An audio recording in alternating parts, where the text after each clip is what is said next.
sabihin na natin na, okay, ready for deployment na siya, ready for ano. Pero kailangan niya pa rin ng funding. Yeah. So, I think, yung mga, talaga, yung mga idea sa hackathon is, ayun, dun siya nagkakaroon ng bottleneck.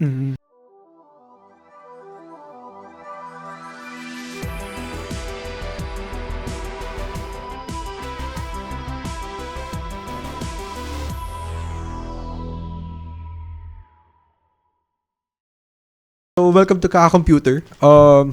Episode title, After the Hack. What happens when it's over? So, most people think hackathons end at the pitch, but the real impact comes often after. This episode explores what happens post-hackathon, post-continuation, missed opportunities, and long-term growth. Okay, we're here with James, Miguel. Marian? yeah, and so unang-una, no, what did you do with your project after the hackathon? So, ako muna? Yeah, Sige. kahit sino. So, actually, after the hackathon, the idea itself, actually, lahat kami teammates my work eh. Yeah, So, ang hirap talaga ipagpatuloy ng ideas in the hackathon, yeah. lalo na if may work ka. So, yeah. Pero, with Mark Jason, so, shoutout kay Mark Jason Nagaw. So, ang alam ko is, ini-improve pa rin niya yung the idea itself, Yeah. the app itself. Kasi, sabi nga nila, build in public, build fast. Yeah. Kasi Tama. dun parang makikita na may ginagawa ka talaga. Lalo na in our time now where AI is the one doing the coding and all of that. So, ang mahalaga sa atin, not only that in the tech industry, but for our experience, mas maganda talaga na may execution. So, Yeah. the idea itself after the hackathon, pagpatuloy niyo lang. Yeah. Pagpatuloy lang natin because kaya natin ipagmalaki na, uy, nagawa natin to within ourselves, within our team. So, yeah. Sa inyo. Sa amin naman, since nung hackathon kasi, parang may hindi kami nagawa doon, which is yun yan, nakwento namin sa team nyo, Yeah. na yung front-end namin is hindi gumana. So right now, yung ginagawa namin is, nire-refactor namin yung code base. Inaayos namin yung, para maging mobile first talaga siya na app. Kasi nung nag-demo kami last time sa It's Agora, website siya, di ba? Yeah. Tapos parang may emulator ka lang. So Yeah. ayun, para maging true siya dun sa talagang first objective niya, nire-refactor namin siya at the moment. Sa atin ba, Berg? What happens ba after the hack? What happens when it's over? Yan na, mga Wala champion. na, tapos na talaga. Move on na, no? Wala na, next idea. Next Tapos idea. na. Move on legends na. Like, Ganun na talaga yun. We don't continue our ideas after the hackathon, mainly because Busy eh.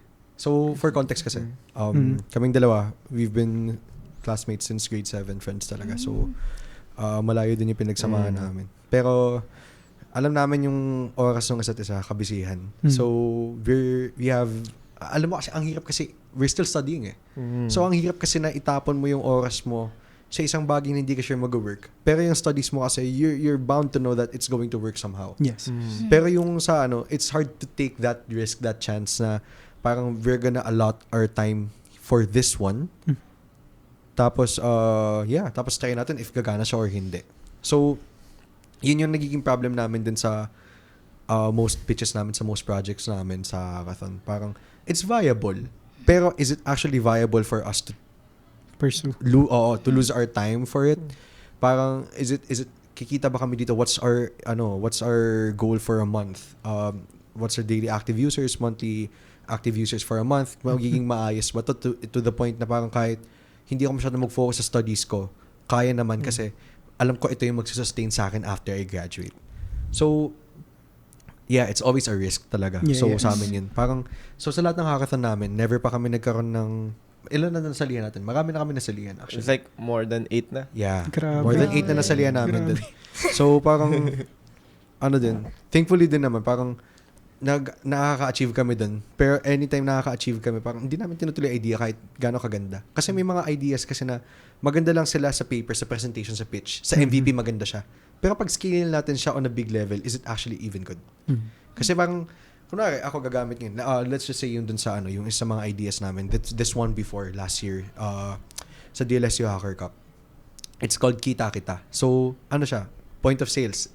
If you're in the tech field, you've actually built a point of sale system once. So, instead of like, pag point of sale system, parang ang dami na yan eh. Dami na yan sa buong mundo. Bakit ka pa gagawa ng isa pang point of sale system? For what? Pero yung ginawa namin, yung twist namin dun is the point of sale system lives in Messenger, Facebook Messenger. So, hindi na kailangan ng mga tao mag-login. Hindi na nila kailangan, let's say, ng Cheche Bureche na aralan nila yung website. Wala nang learning curve, wala nang login. I-chat lang nila yung bot. Tapos, ilalag na ng bot yung sales nila for the day. Tapos, magkakaroon ng reply sa kanila yung bot na for this week, for this month, ito yung kinita mo. Tapos, hindi sila nagbabayad for it. Kasi bakit mo sisingilin yung mga, let's say, sari-sari store na gagamit ng point of sale system kung gusto nga nila kumita? So, bakit mo sila sisingilin for that tool na gusto nila kumita tapos sisingilin mo sila? Parang counterintuitive, di ba? Yes. Sobrang liit na nga ng margins Yeah. nila eh. Tapos, so, paano kami nagkaroon ng business model doon? Yung business model namin is, i-collect namin yung data nila, tapos isa-sell namin yun sa big companies. Let's say, for urban planning, pakikita natin na, dito marami bumibili ng Coke. Ikaw, Coke, pwede ka magkaroon ng deals dito sa na lugar na to. Na parang, pag nag-deal ka sa tindahan na to, mas makakamura sila, tapos mas maraming sales. Kasi nga, dahil bumibili ng Coke dito eh. So, parang ganun din yung naging idea. Pero pag inisip mo siya in the implementation, bilang ikaw user, kahit madali lang yung interface niya, lagi ka ba gagamit ng Messenger to log even the simplest sale? So parang, parang, how do I say this? Skill issue din. Yeah. With the users din. So kahit gaano kadali yung idea mo, kung gaano kaganda yung idea mo, kahit gaano pa kadali yan, kaganda yan, if hindi talaga ginagamit ng mga tao yan, it's going to be useless. Yeah. So, yeah, parang once you think about it, sa MVP ang ganda. Pero sa real world talaga, if yung gagamit is a non-techie person, doon tayo magkakaalaman. Yes. So, isipin mo, kung sa mga dati naming ideas, kahit pa before, hanggang sa ngayon, ang common theme na makikita nyo, if ever man na ano nyo kami sa LinkedIn, we always reduce the friction for the user. Like, as much as possible nga, gusto namin wala nang UI eh. Yeah. Yan, parang gusto lang namin na mag-work siya In the background. ganun. So, isipin mo yun, hindi na nga siya ganun, nabawasan na yung friction, pero the users, pwede pa rin nilang hindi gamitin. No? So, it's something na you can't really control na. So,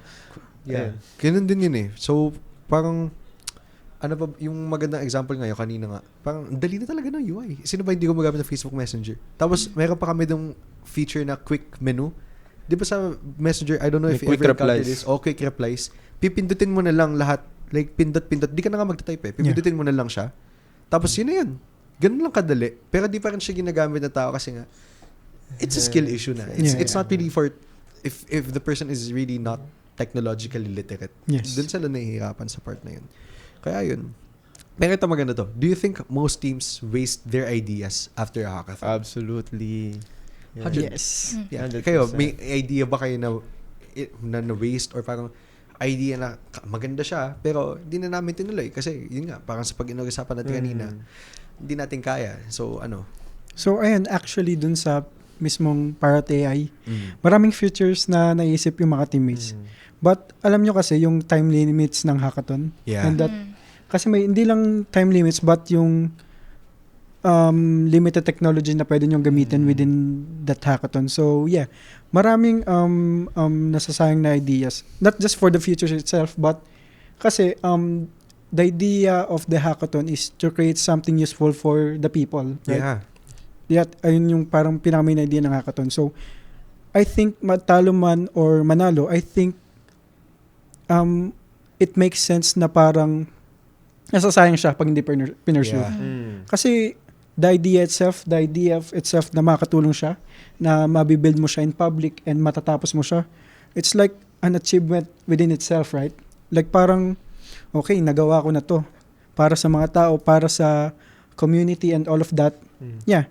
So, maraming nasasayang na ideas within the hackathon. Hindi lang sa mga nanalo, kundi para sa mga natatalo. Yeah. Actually, I think more of pa dun sa mga natatalo eh. Kasi, hindi naman porket natalo ka, pangit na yung idea mo. Yes, I agree maganda with pa that. din yung idea mo, kaso mas maganda nga lang sa iba. Pero di porket maganda yung kanila, pangit na yung iyo. Yes. So parang dun sa mga natatalo talaga, yun yung mga ideas na feel ko sayang eh. Kasi may mga ideas dun na parang let's say hindi naman sila talaga viable in a business model sense. Pero pag may nag-sponsor sa'yo, tapos parang may nag-start para sa'yo, ay hindi yung problem eh, yung money eh. Parang hindi nag-start yung mga hackathons kasi wala akong pera para to fund that. Ay, magkano LLM tokens ngayon? Magkano API Grabe. ngayon? Di ba? It's crazy expensive. Tapos hindi ka din naman makabuild ng sarili mong LLM. That's even more crazy. That's even Diba? So, parang- more expensive. Ang hirap talaga. So, dun sa mga talo, parang yun yung advice na maganda eh. Kahit talo ka, you should believe on your idea. Yes. Kahit sabihin ng mga tao sa paligid mo na, pangit yan. Hindi. Ano na tayo doon? Like, maniwala ka. Kasi kung sino pa magtitiwala sa idea mo kundi ikaw. Yes. You have So, to pag- have the conviction. Oo, you have to have the confidence for it. The conviction nga. Yeah, that's the perfect word for it. Like, Introducing Agora's conversational AI engine. Build and integrate your AI agent in minutes. Any model, any voice. Start building your voice AI agent for free today.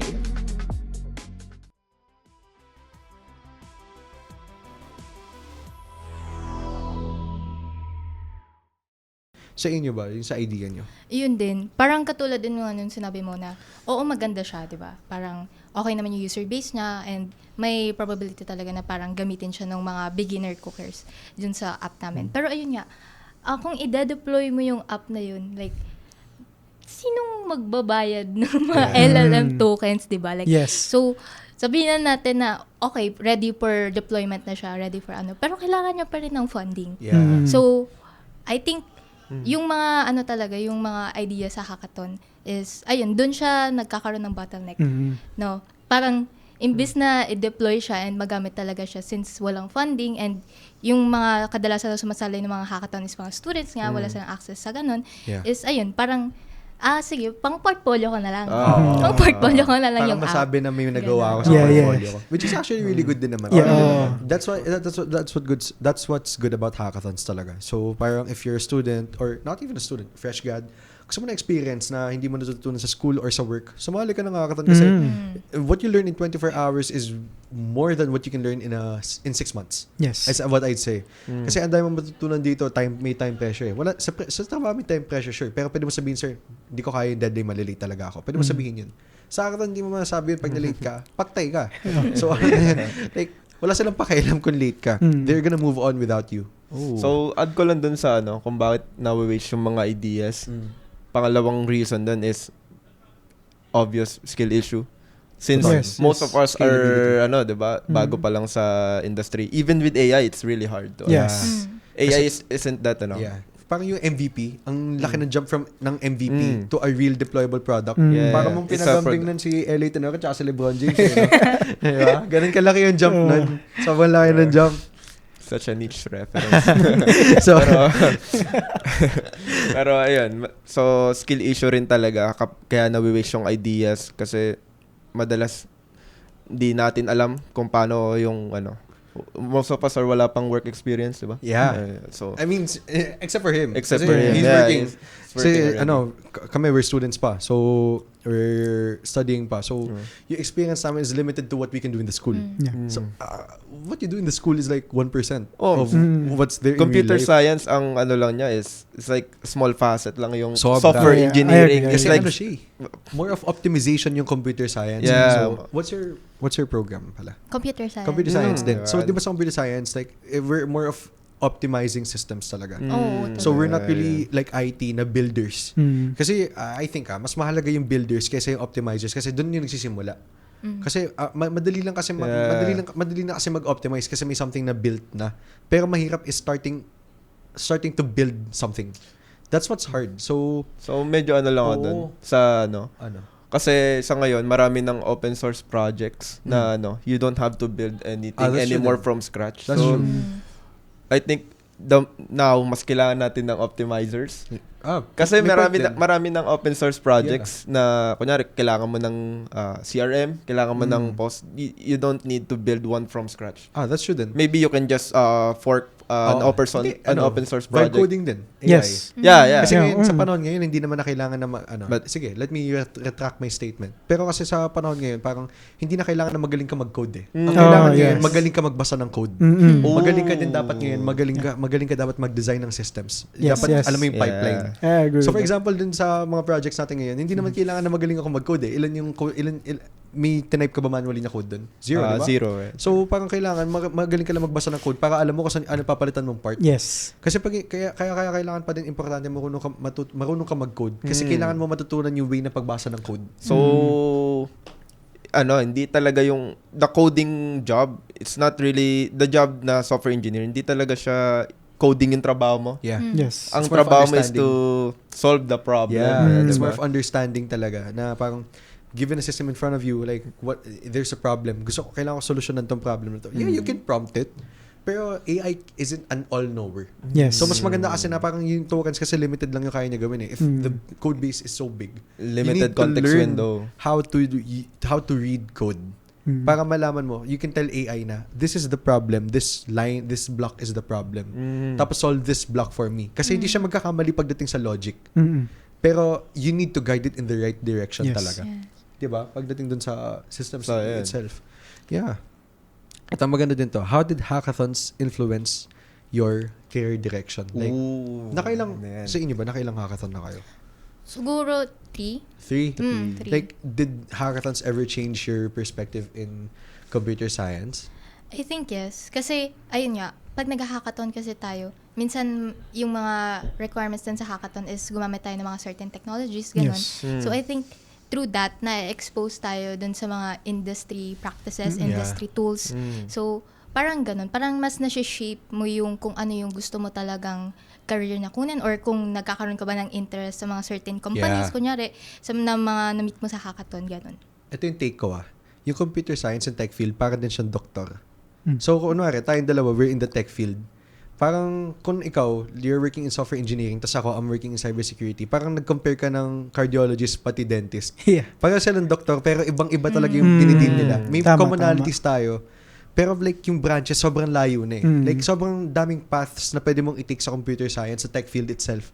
You can be a network engineer, you can be a data scientist, you can be an AI engineer, you can be a cybersecurity specialist. You can be whatever you want to be in the computer science world. Tapos parang hindi lang siya porket computer science pati IT, pareho na sila. So parang alam mo yun, like ang layo pa din nila. Kahit ang lapit nila, it's so close yet so far. Yes. Parang ang ibang-iba talaga yung yun nga, parang kanina, parang dentist pati cardiologist. Di ba parang silang doktor? Basically, same animal, different beasts. Yeah, sabi nga ni Kobe. Yeah, same animal, different beasts. RIP. Naging bigla kay Kobe, bigla yun. So, ayun. Sa inyo ba, Blake? Parang naging, pangilang hackathon mo na to? Actually, pangatlo na. Pangatlo na. Pangatlo, yes. Pero like, nag-hackathon ka na ba before while you were studying? Yes. Nag-influence din ba siya ng decision mo when it comes to ano? Sa field ko ngayon? Yeah? Yes, napakalaking impact ng hackathons, lalo na sa mga atin in the tech industry itself. Kasi, ayun nga. I just have one question. Yeah. Since you're already working, naging talking point din ba yan sa interview mo with your job? Yung about hackathons? Yes. Ooh. Yes. Magandang hackathons sa resume, Resume. everything like that. Because it shows na you can build something from scratch. Tsaka, You under understand, pressure. under pressure with the technologies that you use. Like, kasi mostly ngayon yung companies, like, sasabihin ko na to, like, di na sila naghahanap ng coders, kundi talagang builders na. Tsaka kunwari, pag nakita yung resume niya, sabi ko, grabe yung lupit. Tumaga na siya, hackathons, di ba? Parang, sabi nila, pwede pala yun na nag-join. Tas parang, iba kasi yung naging experience nun from let's say, from school lang talaga. Yes. Iba talaga yung... So, actually, singit ko lang to, medyo So, nagkaroon ako ng interview na it's kasi medyo corporate style siya yung company nila. So naghahanap pa rin sila talaga ng coder. Depende rin talaga sa company. Yes, so yes. case to case basis. So ayun. Yeah. Parang Kasi actually yung sa experience ko naman kasi mostly overseas na. Yeah. So sobrang like advanced nila, like every AI na makikita like need na mag-adapt. So ayun lang. So yeah, that's it. So That's it. yeah, anyway, that's Kaka Computer, and with our episode After the Hack, what happens when it's over. So thank you for listening. Thanks to our sponsors, Agora, Finshark, Tutorials Dojo, Young Satio, Amazon Web Services User Group Philippines, and Facebook subscribers. On to our next episode.